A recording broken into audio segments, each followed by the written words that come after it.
अस्सलामुअलैकुम नाज़रीन, programme behind the news सां गॾु मां जो मेज़बान मेराज हबीब। कराची में सालनि खां जारी ज़मीननि ते कब्ज़नि जो सिलसिलो जारी आहे, जंहिंमें अक्सर हुकूमती इदारा तोड़े बिल्डर माफ़िया मुलविस रही आहे। उन बाद अदालतूं फ़ैसलनि में घर ॾाइण जा हुकुम बि ॾींदियूं रहियूं आहिनि त ॿिए पासे सॼी ज़िंदगी जी कमाई मां घर वठंदड़ अहिड़ी सूरत-हाल सबबि दरबदर थियनि था ऐं सख़्तु मुतासिर थियनि था। अॼु सुप्रीम कोर्ट कराची रजिस्ट्री में नस्ला टावर बाबति ॿुधणी थी, जंहिंमें अदालत पारां हिकु हफ़्ते अंदरि नस्ला टावर ड्राइण जो हुकुम ॾेई छॾियो आहे। ॿुधणी दौरान कराची जो कमिश्नर ऐं जमायत इस्लामी कराची जो अमीर हाफ़िज़ नईमुर रहमान अदालत में पेश थिया।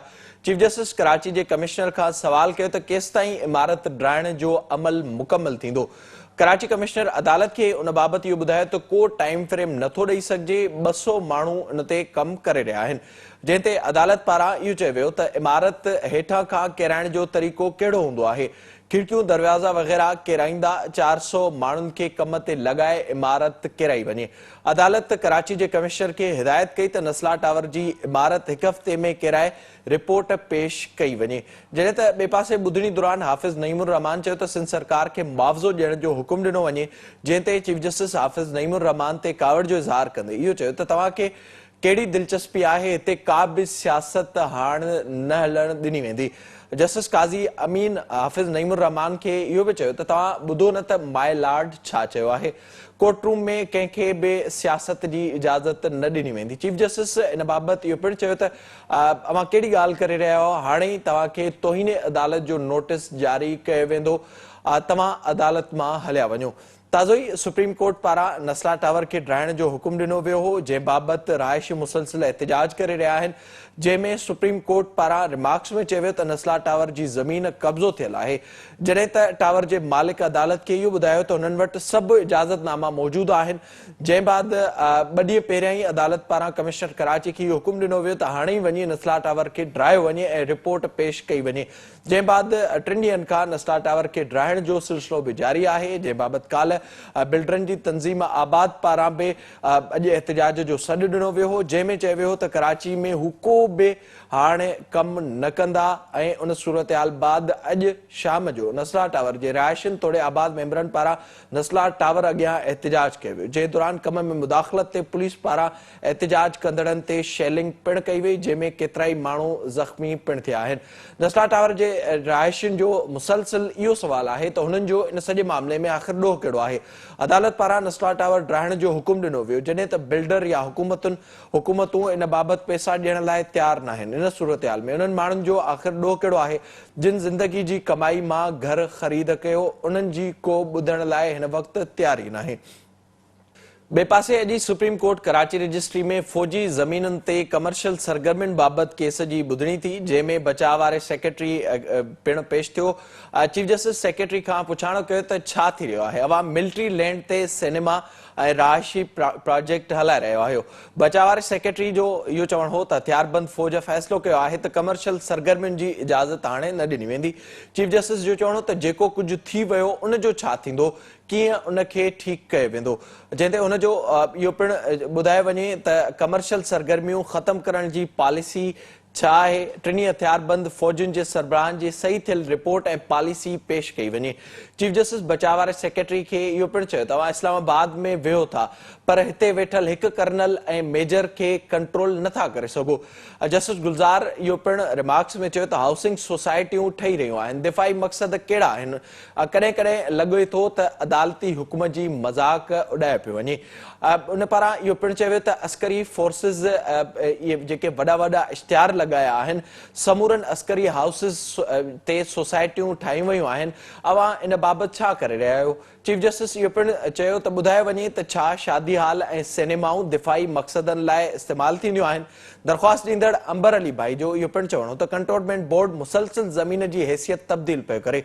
चीफ जस्टिस जो इहो पिणु चवणो त सेक्रेटरी साहब ॿुधो ऐं लिखत में बयानु ॾियो, पॉलिसी ॿुधायो ऐं इहो ॿुधायो त ज़मीनुनि जी हैसियत तब्दीली जो आख़िर जवाज़ कहिड़ो आहे। जस्टिस गुलज़ार अहमद इन मामले ते रिमार्क्स में चयो त शादी हाल ठाहिया विया आहिनि, सिनेमाऊं ऐं हाउसिंग सोसाइटीज़ ठाहियूं वञनि थियूं, छा उहे दिफ़ा लाइ ठहनि थियूं।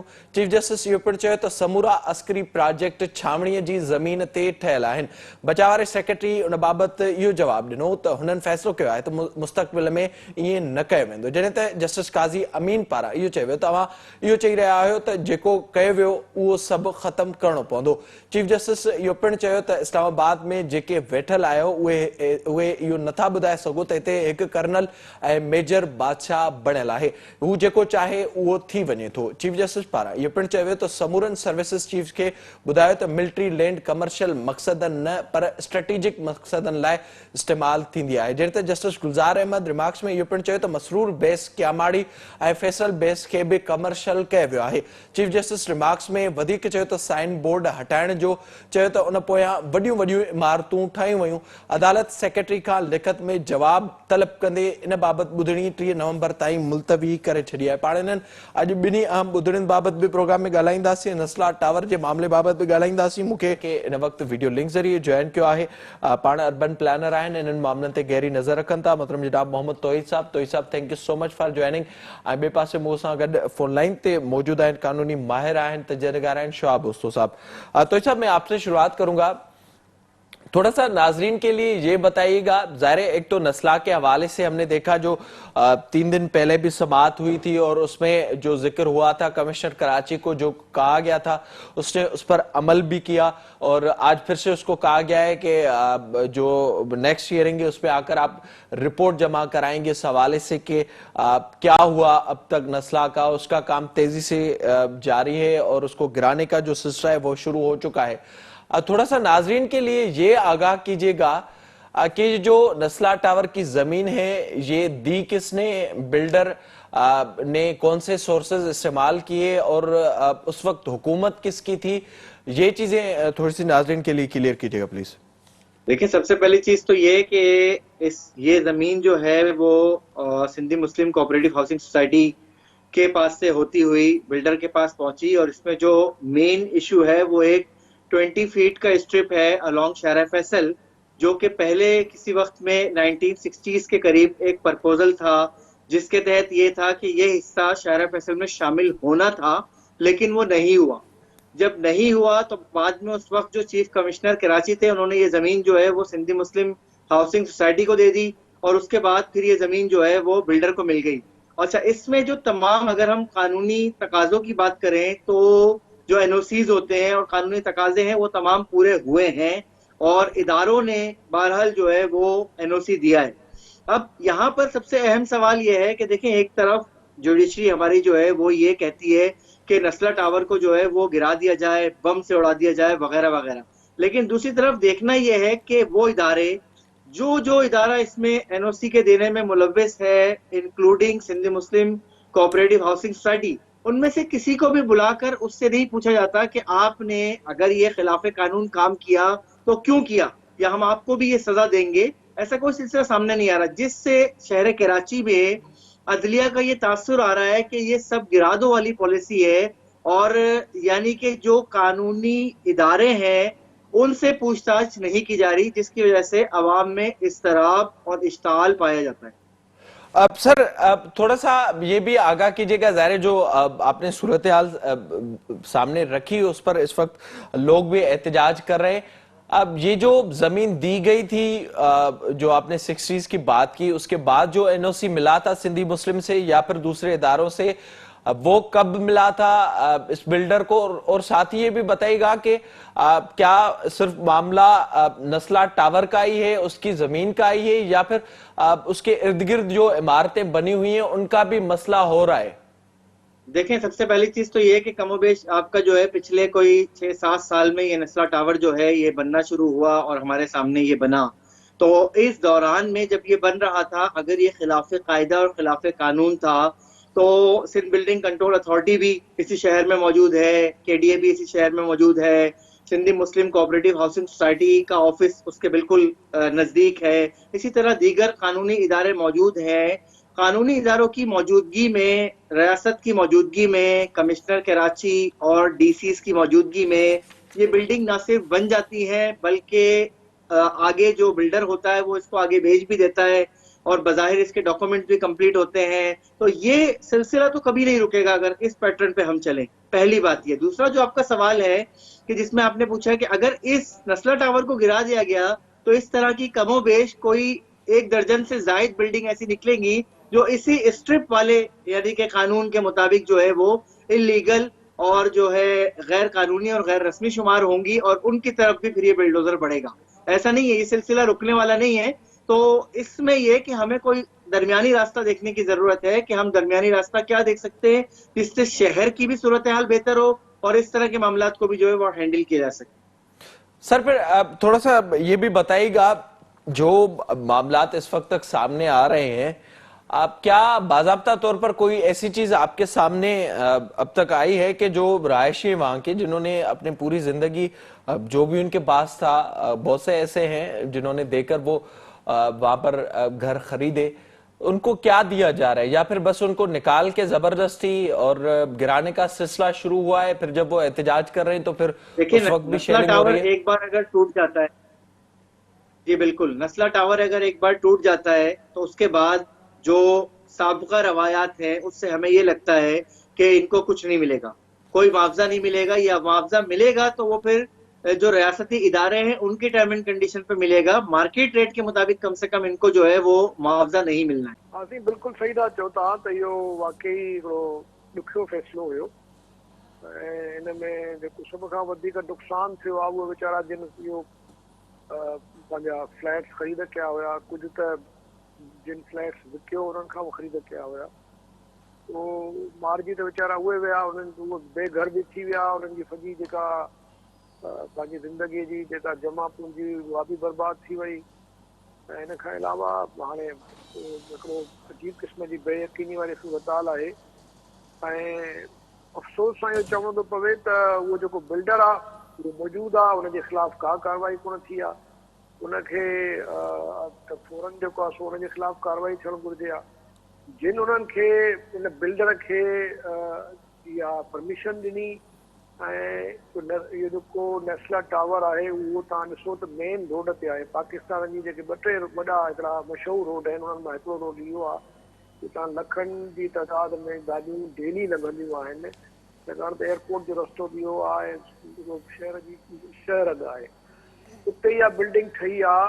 ऐं इहो मुमकिन कोन्हे त Karachi building Sindh building control authority खे ख़बर न हुजे हिन बिल्डिंग जी।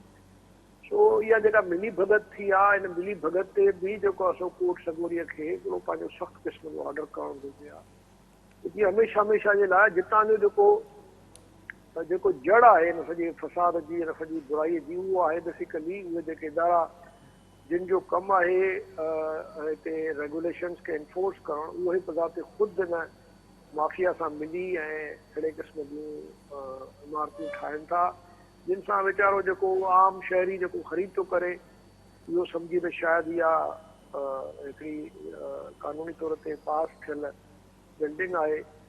उन्हनि खे वीचारनि खे अल्टीमेटली सॼो जेको नुक़सानु आहे उहो उन्हनि खे ई भरणो थो पवे। तो इन लिहाज़ खां ज़ाहिर आहे इहो फ़ैसिलो ॾाढो हिकिड़ो तकलीफ़दार फ़ैसिलो आहे, मूंखे बि ॾुख आहे। वीचारा माण्हू दरबदर थी विया, औरतूं दरबदर थी विया, ॿार वीचारा उहे हिकिड़ो सुठो उन्हनि जो पंहिंजो रहाइश जो हिकिड़ो ज़रियो हुयो उहो हिन खां खसियो वियो आहे। तो हाणे मां सम्झां थो त सुप्रीम कोर्ट खे घुरिजे त इन्हनि खे पूरो जेको उन्हनि जो हक़ु आहे उन्हनि खे मिलणु घुरिजे ऐं जेका मार्केट प्राइस आहे उन हिसाब सां उन्हनि खे मिलणु घुरिजे, छाकाणि त जिन पैसा जेतिरा भरिया आहिनि उन ज़माने में उनजी क़ीमत शायदि घटि हूंदी, हाणे उन जेको मार्केट वैल्यू हुयो उन हिसाब सां उनखे पैसा मिलणु घुरिजे ऐं बिल्डर जे ख़िलाफ़ सख़्तु खां सख़्तु मुंहिंजे ख़्याल में कार्रवाई थियणु घुरिजे ऐं जेके उनजे पुठियां वेठा आहिनि इहे अमलदार उन्हनि ते त अञा वधीक सख़्तु खणणु घुरिजे, छाकाणि जेकॾहिं उहे अहिड़े क़िस्म जी न ॾियनि परमिशन त इहो मसइलो पैदा ई न थिए। सॼी कराचीअ में इहो प्रॉब्लम आहे, इहो बिल्कुलु हिकिड़ी ॻाल्हि हाणे ॾिसिजे त सुप्रीम कोर्ट जो फ़ैसिलो सुठो फ़ैसिलो आहे, छाकाणि त सॼी कराचीअ खे हिननि बर्बाद करे छॾियो आहे। हिन में अच्छा शोएब साहब, इन बाबत बि ॿुधाइजो ज़रा, जीअं मां सूरत हाल साम्हूं रखी कि जेका ॿी ॿुधणी थी आहे उनमें जेका फौजी ज़मीन आहे या जेका कंटोनमेंट खे ज़मीन ॾिनी थी वञे उनजो कमर्शियल इस्तेमाल बाबति बे अदालत पारां अॼु रिमार्क्स ॾिना विया आहिनि, उन बाबति इहो दिफ़ा जे सेक्रेटरी खे चयो आहे त हू अची करे 3 नवंबर ते रिपोर्ट अदालत में जमा कराए। इन खे अवां कीअं पिया ॾिसो? ॾिसो, बुनियादी मसइलो कराची सां इहो ई आहे त कराची में हिकिड़ी जुरिसडिक्शन कोन्हे। हिते कैंटोनमेंट भी आहे, हिते जेको आहे सो KMC भी आहे, हिते सिंध गवर्नमेंट भी आहे, हिते मुख़्तलिफ़ इदारा भी आहिनि ऐं DHA भी आहे। हाणे नओं जेको आहे सो बैरिया टाउन भी पैदा थी वियो आहे। इहे सभई पंहिंजे पंहिंजे इलाइक़नि में बादशाह आहिनि, जीअं मर्ज़ी पवनि थी तीअं कनि था। कैंटोनमेंट जॾहिं ठही हुयूं कैंटोनमेंट एक्ट जे तहत, त उनजो मक़सदु सिर्फ़ु ऐं सिर्फ़ु फौजी ऐं जेके स्ट्रेटेजिक ज़रूरत जे लाइ जेका ज़मीन प्रोविंसिस ॾिनी हुई, उन मक़सद लाइ ई इस्तेमालु थियणी हुई। पर तव्हां ॾिसो त हाणे कैंटोनमेंट जेके उन्हनि मुकमिल तौर ते सॼो कैंटोनमेंट ई कमर्शलाइज़ थी वई आहे। उते हर क़िस्म जो कमर्शियल एक्टिविटी थी रही आहे जेका बिल्कुलु इलीगल आहे। छाकाणि त ॾाढा मुड़ुस आहिनि, जंहिंखे कोई चई नथो सघे। तो हाणे चयो त आहे सुप्रीम कोर्ट त तव्हां इहो कमर्शियल एक्टिविटी बंदि कयो, पर मूंखे का उमेद कोन्हे त अहिड़े क़िस्म जी का ॻाल्हि थींदी। छाकाणि त तव्हां ॾिसो त पूरे पाकिस्तान में जंहिं तेज़ीअ सां DHA पैदा थियूं थियनि, DHA हाणे शायदि ई कोई शहर आहे जिते DHA पैदा कोन थी आहे ऐं ज़बरदस्ती ज़मीनूं था वठनि। प्रोविंशियल गवर्नमेंट ते दबाव था विझनि, उन्हनि ते जेको आहे हर क़िस्म जो दबाव विझी सस्तियूं मुफ़्त में ज़मीनूं था वठनि ऐं पोइ अर्बन खरबन में विकिणनि था। उहे पैसा काॾे था वञनि, केरु उहे पैसा छा आवाम ते ख़र्च था थियनि या कुझु हुननि जा जनरल जेके आहिनि उहे था पंहिंजे जेको आहे सो उन ते ख़र्च कनि। का ख़बर कोन्हे, का ऑडिट कोन्हे, कुझु कोन्हे। सरकारी ज़मीनूं वठनि था, उन खां पोइ जेको मर्ज़ी पवनि थी ठाहिनि था। ऐं इहो आम हिनजो हिकिड़ो जेको तव्हांखे मिसाल मिलंदो त जेका पार्क जी ज़मीन हुई, उते जॾहिं ॾिठूं त क़ीमतूं वधी वियूं त हुनखे पार्क खे जेको आहे सो कमर्शियल सेंटर बणाए छॾियऊं। उहो पुछण वारो कोन्हे। तो हिकिड़ो इहो त असांजे मुल्क जो इहो ई अलमियो आहे त जंहिं वटि डंडो हथ में आहे, जंहिं वटि बंदूक हथ में आहे, उनखे कोई चवण वारो कोन्हे। बाक़ी हाणे जीअं जीअं आहे जेको आहे सो सर थोड़ो इहो बि ॿुधाइजो शहाब साहब, जीअं ज़ाहिर आहे अवां ज़िक्र कयो सूरत हाल बाबति, जेका अॼु ॿुधणी थी आहे, गुज़िरियल साल बि अहिड़े क़िस्म जूं ॻाल्हियूं थियूं हुयूं ऐं ख़ासि तौर ते जेके कमर्शियल इस्तेमालु थियनि पिया उन में शॉपिंग मॉल ऐं ज़िक्र थियो न्यूप्लेक्स जेका जोहर में आहे उन बाबति बि, पर उन ते असांखे अमल दरामद हिन वक़्त ताईं थींदे नज़र नथो अचे। पर असां ॿिए पासे ॾिसूं था नस्ला बाबति तक़रीबन 1 महीने में सॼो प्रोसेस थी वियो आहे, उन ते हुकूमतुनि ते मुसलसिल दबाव आहे। त इहो तासुर छो पियो मिले ख़ासि तौर ते इन बाबति त के फ़ैसिला आहिनि जंहिं बाबति अहिड़ियूं शयूं साम्हूं अचनि थियूं, या इवन अॼु ट्रेंड हले पियो इन बाबति त बैरिया टाउन खे त उनजी ज़मीन त रेगुलराइज़ थी वई, पर जेके नस्ला वारा आहिनि उन्हनि जो आख़िर कहिड़ो ॾोह आहे? इहो तासुर छो पियो मिले फ़ैसिलनि मां?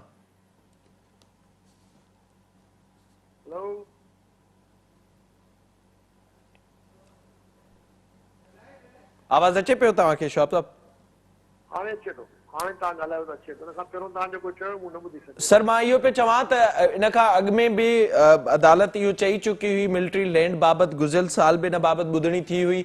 असां ॾिठोसीं वरी अॼु इन बाबति ॿुधणी थी आहे, इहो मामिलो हले थो। पर जॾहिं नस्ला वारो मामिलो अचे थो त उन में 1 महीने में असां सॼो प्रोसेस थींदे बि ॾिसूं था।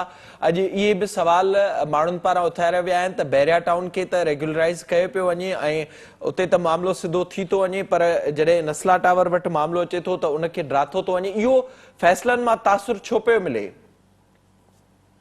साईं ॾिसो, इहो ई त अलमियो आहे न त इस्लामाबाद में तमामु घणियूं बिल्डिंग्स आहिनि, हिकिड़ो पूरो इलाइक़ो आहे जंहिंखे रेगुलराइज़ कयो वियो आहे। ऐं साॻियो ई इस्लामाबाद में हिकिड़ी ॿियो इलाइक़ो आहे जिते ग़रीबनि जूं झुगियूं हुयूं, जिते ग़रीबनि जा जेको आहे सो घर हुया, उहे जेको आहे मसमार करे छॾिया।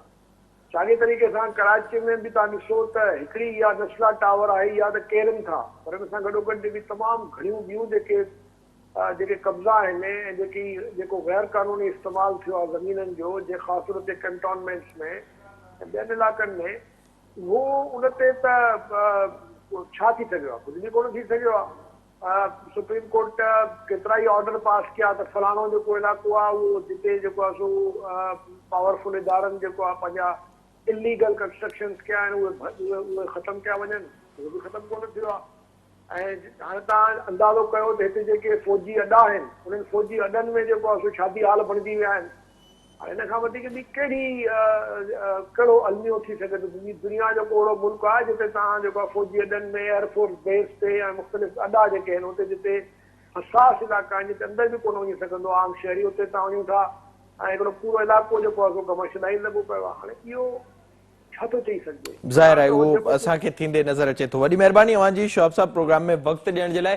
अॼु जेके अदालत में ॿुधणियूं थियूं आहिनि उन बाबति सुप्रीम कोर्ट पारां नस्ला बाबति इहो कमिशनर कराची खे चयो वियो आहे त रिपोर्ट जमा कराई वञे ड्राइण खां पोइ, ऐं अॼु उन बाबति कमिशनर कराची पारां इहो ॿुधायो वियो त 3 ॾींहं पहिरियां जेके रिमार्क्स अदालत पारां ॾिना विया हुया ऐं जेको हुकुम कयो वियो उन ते अमल थिए पियो, ऐं ॿिए पासे जेके नस्ला टावर जा रहायशी आहिनि उहे मुसलसल एहतिजाज कनि पिया इन मामले ते त आख़िर हुननि जो इन सॼे मामले बाबति कहिड़ो दो आहे। पाण प्रोग्राम में वधीक इन ते ॻाल्हाईंदासीं। वक़्तु हिकु ब्रेक जो असां सां गॾु।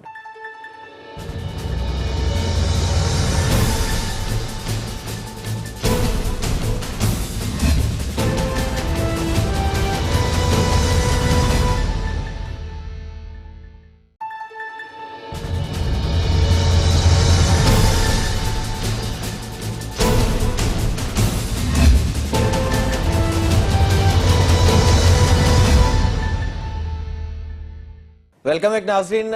हिन वक़्तु मुल्क में आम माण्हू जो सभ खां वॾो मसलो महांगाई आहे ऐं उन बाबति हिन वक़्तु ताईं का बि सुठी ख़बर बि साम्हूं नथी अचे। मुसलसल वाद थींदे बि नज़र अचे पई ऐं हिकु पासे इहा सूरत हाल आहे, ॿिए पासे हीउ मुल्क मुख़्तलिफ़ बहराननि खे मुंहुं ॾिए पियो। काल्ह हिकिड़ो बहरान असां ॾिठोसीं जॾहिं पेट्रोल पंपनि ते डिघियूं लाइनियूं हुयूं ऐं उते जेको 146 रुपया फी लीटर मिलंदड़ पेट्रोल आहे उहो बि काल्ह नायाब नज़र आयो। केतिरनि ई जायुनि ते जिते पेट्रोल पंप खुलियल हुआ उते 200 रुपया लीटर में बि माण्हुनि मजबूरी तहत पेट्रोल वरितो ऐं उहा ज़ाहिर काल्ह जेका सूरत हाल आहे उहा कंट्रोल में अची चुकी आहे ऐं उनखे अगरि पहिरियां हैंडल कयो वञे त शायदि इहा सूरत हाल पैदा न थिए। उन सां गॾोगॾु जेका हिन वक़्तु IMF सां डील थी आहे पाकिस्तान जी, मुआहिदो थियो आहे ऐं उहो जेको डिघो मुआहिदो जेके ॻाल्हियूं हलियूं ऐं उनजी बाज़ाब्ता तौर ते कुझु ॾींहं पहिरियां तस्दीक कई वई शौकत तरीन अहमद अज़हर पारां, उन ते हिन वक़्तु डिस्कशन हलंदड़ आहे ऐं हुकूमत इहो चवे पई त वधीक के बि नवां टैक्स न लॻाया वेंदा, टैक्स छूट ॾिनी वेंदी, मिनी बजट जूं ॻाल्हियूं बि थियनि पियूं ऐं जेको मुआहिदो थियो आहे उन बाबति पाण प्रोग्राम में ॻाल्हाईंदासीं। असांखे फोन लाइन ते जॉइन कयो मुल्क जा मुआशी माहिर आहिनि मोहतरम जनाब M.A. जब्बार मेमण साहब। साईं अस्सलाम वालेकुम। सर वॾी महिरबानी प्रोग्राम में जॉइन करण जे लाइ। सभ खां पहिरियां ॿुधाइजो अॼु जेका ॻाल्हि ॿोल कई आहे शौकत तरीन पारां, उन पारां इहो चयो वियो आहे त वधीक के नयूं टैक्सियूं न लॻंदियूं। छा सम्झो पिया त ईअं वाक़ई हूंदो ईंदड़ ॾींहंनि में, छो त हिकु पासे खां IMF सां मुआहिदो थियो आहे उन बाबति इहे शयूं ॿुधायूं पियूं वञनि त उन में इहे शयूं तय असां करे आया आहियूं। ॾिसो ॻाल्हि त इहा आहे जेको चइनि ॻाल्हियुनि ते जेको आहे सो बार बार अॼु खां वठी न काफ़ी ॾींहंनि खां वठी 4 शयूं आहिनि जेके गुफ़्त शरीफ़ खे ख़तमु करण में मुआवनत कनि। माना इहा जेका आहे सा 1 बिलियन ऐं प्लस जेको आहे सो रिलीज़ थींदो ऐं IMF जो प्रोग्राम बि जारी रहंदो। उन्हनि 4 ॻाल्हियुनि ते पहिरीं ॻाल्हि त इहा त 550 अरब रुपया जेके आहिनि सो उहे टैक्सिस में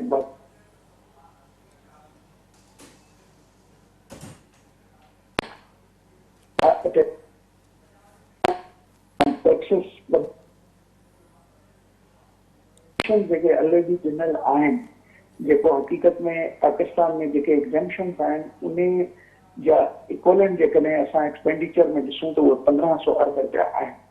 उन 1500 अरब रुपयनि मां जेको आहे सो 300 अरब रुपया उहे एग्ज़ेम्पशन्स या उहे रिआयतूं जेके मुख़्तलिफ़ सेक्टर्स खे ॾिनियूं वयूं आहिनि उन्हनि 1500 मां 300 अरब रुपयनि जूं रिआयतूं जेके आहिनि से ख़तमु कयूं वेंदियूं। हाणे चई वेंदा सभिनी सुनी में इहो अचूं त छा रिआयतूं थी सघनि थियूं, जीअं त फर्टिलाइज़र्स खे हिकिड़ी सब्सिडाइज़ वे में मद में जेको आहे सो गैस ऐं ॿियूं शयूं उहे जेके आहिनि से उनखे असां हिकिड़े जहत में ॾिसी सघूं था।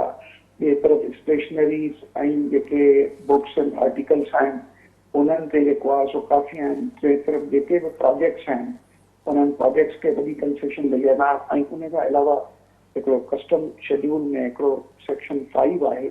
उन सेक्शन 5 त तमामु घणनि यानी इम्पोर्ट प्रोजेक्ट्स ते इहे टैक्स एग्ज़ेम्पशन्स मौजूदु आहिनि।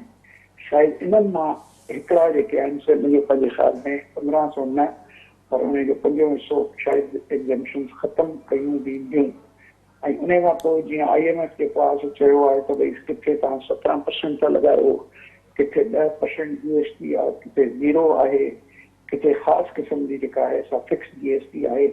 इन्हनि सभिनी खे हार्मोनाइज़ कयो ऐं 17% ते आणियो। त शायदि या त हार्मोनाइज़ेशन थींदी या त उन्हनि एग्ज़ेम प्रोजेक्ट्स मां कुझु प्रोजेक्ट्स जेके आहिनि से इन एग्ज़ेम्पशन्स खां आज़ाद करे हिकिड़े टैक्सेशन रेजीम में आंदा वेंदा, जंहिंमें सेल्स टैक्स बि रिस्टोर थींदो, जंहिंमें जेको आहे तो डायरेक्ट टैक्स जे मद में जेको विद होल्डिंग आहिनि उहे रिस्टोर थींदी। ॿी जेका मेवर साहब इन में इहो आगाह कजो ज़ाहिरा टैक्सेशन जे हवाले सां हिन हुकूमत दावाऊं केतिरियूं कयूं हुयूं ऐं असां उहो ॾिठोसीं इकोनॉमी खे डॉक्यूमेंटेड करण जे हवाले सां या उन बाद जेका सूरत हाल पैदा थी हुई उहा बि साम्हूं ही, पर जेके हिन बजट में टारगेट रखियो वियो आहे इन मां बि ॿुधाए पियो वञे त 400 अरब वधाया वेंदा ऐं उन बाबति मुसलसिल ॻाल्हियूं हलनि पियूं। उनजी अॻु में हुकूमत तस्दीक बि कई, पर हिन वक़्तु हुकूमत उन जे ख़िलाफ़ ॻाल्हियूं करे पई। हेलो जवाहर साहब, तव्हांखे आवाज़ अचे पियो? हा, हाणे ठीकु आहे, हाणे चओ। इहो ॿुधाइजो त टैक्सेशन जे हवाले सां जेका अॼु ॻाल्हि ॿोल कई आहे शौकत तरीन साहब, ज़ाहिरा जेको असां हिन भेरे टारगेट ॾिठोसीं उहो माज़ी खां असांखे तमामु वधीक नज़र आयो, पर उन बाद बि इहो ज़िक्र थिए पियो हिन वक़्तु त वधीक टैक्स 400 अरब रुपयनि जा लॻाया वेंदा ऐं उनजी तस्दीक हुकूमत कुझु अरसो अॻु बि करे चुकी आहे। हाणे हिन वक़्तु जेको टैक्स जो निज़ाम आहे ज़ाहिरा उहो उन मां जेको वॾो हिसो मिले थो उहो इनडायरेक्ट टैक्सिस मां हुकूमत कलेक्ट करे थी, उनखे पंहिंजी वॾी कामयाबी बि करार ॾिए पई। छा इहो पॉसिबल आहे हिन वक़्तु त ईंदड़ वक़्त जे लाइ, या अगरि सूरत हाल किथे मिनी बजट ॾांहुं वञे थी त उन खां पोइ वधीक टैक्स न लॻाए वञनि? ॾिसो, वधीक टैक्स लॻाइण वारो जेको कॉन्सेप्ट आहे, जेको बार बार शौकत तरीन चए थो वधीक टैक्सेस न लॻाया वेंदा, इन सिलसिले में त तव्हां सम्झो त हू हिकिड़ो टेक्निकल तरीक़े सां इहा ॻाल्हि पियो थो करे त जेके रिआयतूं ऐं जेके माफ़ियूं ऐं जेके एग्ज़ेम्पशन ॾिनियूं वयूं आहिनि 1500 अरब रुपयनि जी अथव, उन्हनि खे जेको आहे सो हिकिड़े हिसे खे उन्हनि मां हिकिड़े हिसे खे खणी उनखे छा कयो वेंदो, उनखे उहा एग्ज़ेम्पशन ख़तमु कई वेंदी। थोरी देरि लाइ मिसाल ॾियूं त कुझु एग्ज़ेम्पशन थी आहिनि त जिते 17% स्टैंडर्ड सेल्स टैक्स आहे, इनडायरेक्ट टैक्स उते घणनि हंधनि ते 10% आहे, घणनि हंधनि ते बिल्कुलु कोन्हे, घणनि हंधनि ते हिकिड़ो जेको आहे सो फिक्स्ड आहे। इलेक्ट्रिसिटी बिज़नेस ते जीअं स्टील वग़ैरह इंडस्ट्री में इहे टैक्सिस आहिनि ऐं मुख़्तलिफ़ हंधनि ते टोटल रिआयतूं आहिनि, जिनखे सीपेक जा प्रोजेक्ट्स चई सघूं था, जिनखे इलाइक़ा अलावा ॿिया केतिरा ई प्रोजेक्ट्स आहिनि जंहिंजी तादाद जेका आहे सा 200 खां वधीक आहे। इन्हनि मां कुझु सिलेक्ट कया वेंदा जंहिंसां इहे 300 अरब रुपया हासिल कया वेंदा। वधीक टैक्सिस न लॻाया वेंदा, पर इहे रिआयतूं जेके आहिनि एग्ज़ेम्प्ट ऐं कंसेशन इहे ख़तमु कयूं वेंदियूं। इहो सभ खां पहिरियों मसइलो मुंहिंजो ख़्यालु आहे इन ते आमादगी थी वई आहे। इन करे टेक्निकली तौर ते फाइनेंस मिनिस्टर सही थो चए असां वधीक टैक्सिस न लॻाईंदासीं। हाणे अचूं ॿी ॻाल्हि कहिड़ी आहे त हिकिड़ी रेवेन्यू ऐं एक्सपेंडिचर जे विच में जेको गैप आहे उनखे घटि करण लाइ त जीअं फिस्कल डेफिसिट जेको आहे उहो घटिजे त डेवलपमेंट एक्सपेंडिचर्स खे बि चयो वियो आहे त 200 खां अरब रुपया घटाए। हाणे जेकॾहिं डेवलपमेंट एक्सपेंडिचर्स जेको आहे सो ओवरऑल 200 अरब रुपया घटे थो त इन्हनि खे तव्हां उन जोड़ जेको जो हिसो सम्झो त इहे गॾिजी ख़ुदि 500 अरब रुपयनि खे क्रॉस कंदा। त 500 अरबनि ताईं IMF इन खे मञी वई आहे त ठीकु आहे, पहिरें फेज़ में 500 अरबनि ताईं आणियो। ऐं उन खां पोइ जेका ॻाल्हि आहे उहा आहे पेट्रोलियम जे मद में जेको आहे सो फेरफार करणु अघनि में, छाकाणि त उते हिकिड़ो सर्कुलर डेट पैदा थी चुको आहे। उन सिलसिले में जेको आहे सो कहिड़ी आख़िरी गुफ़्तगू थी आहे, उन खां पहिरीं जेके आम ॻाल्हियूं साम्हूं पियूं अचनि उन में इहो त भई हर महीने कुझु न कुझु या चंद रुपया थोरो थोरो करे जेको आहे सो वधाया वेंदा, या जॾहिं बि पेट्रोलियम जे अघ में इंटरनेशनल बात थिए थी त ओॾी महिल इहो थोरो इफेक्ट पास थींदो ऐं इहो इफेक्ट आहिस्ते आहिस्ते पास थींदो। ईअं न आहे जो ऑल ऑफ अ सडन जेको आहे सो फ़ैसिलो कयो वञे। जीअं माण्हुनि खे ख़बर पए त बाबा अहिड़े मैकेनिज़म में आईंदा जेको आहे सो पेट्रोलियम जे अघनि में इज़ाफ़ो थी सघे थो। ॿी जेका ॻाल्हि आहे उन ते IMF जो अॼु खां न वठी पहिरियों खां इसरार आहे त पाकिस्तान में जेका बिजली ठहे वेठी उनजी जेका पैदावारी क़ीमत आहे, उन खां पोइ वरी उनजी फ़रोख़्त जी क़ीमत आहे, उहा फ़रोख़्त जॾहिं थिए वेठी त डिस्ट्रीब्यूशन कंपनी जॾहिं विकिणनि थियूं त उन तफ़ावत खे घटि कयो। हाणे उन जे विच में जेको लॉसिस वारो तफ़ावत आहे उहो तक़रीबन 20% जे नज़दीक आहे ऐं नॉन रिकवरी 10% आहे। माना 30% जो जेको फ़र्क़ु आहे उन करे इहे हिकिड़ो सॼो ह्यूज अमाउंट ज़ाहिर आहे जेका असां लॉसिस खे मुंहुं ॾियूं था। वॾी महिरबानी अव्हां जी प्रोग्राम में वक़्तु ॾियण जे लाइ। Thank you so much sir. ज़ाहिर आहे जेका हिन वक़्तु सूरत हाल पैदा थिए पई, जीअं जब्बार साहब ॿुधायो पए त वधीक नयूं टैक्सियूं नयूं वेंदियूं, उनजो जेको हिन वक़्तु हुकूमत ज़िक्र करे पई उनजो असुल सबबु इहो आहे त केतिरनि ई शयुनि में जेका रिलैक्सेशन ॾिनी वई, जंहिंजी मद में पैसा रखिया विया हुआ, उहे ॿी साइड ते आंदा वेंदा। टेक्निकली कोशिशि करे पई हुकूमत त कंहिं न कंहिं तरीक़े सां मुंझाइजे इन्हनि सभिनी सिलसिलनि खे, उहो असांखे मुसलसिल हिन हुकूमत में थींदे बि नज़र अचे पियो। ऐं जेके IMF सां ॻाल्हियूं थियूं आहिनि पेट्रोल जी क़ीमतुनि में वाध बाबति, उन ते बि अमल दरामद मुसलसिल हीअ हुकूमत कंदे नज़र अचे थी ऐं ईंदड़ ॾींहंनि में वधीक पेट्रोल जी क़ीमतूं वधण जो बि इम्कान आहे। इन सां प्रोग्राम जो पंहिंजी ॼाणी ते पहुतो पंहिंजे मेज़बान मेराज हबीब खे ॾींदा इजाज़त। अलावा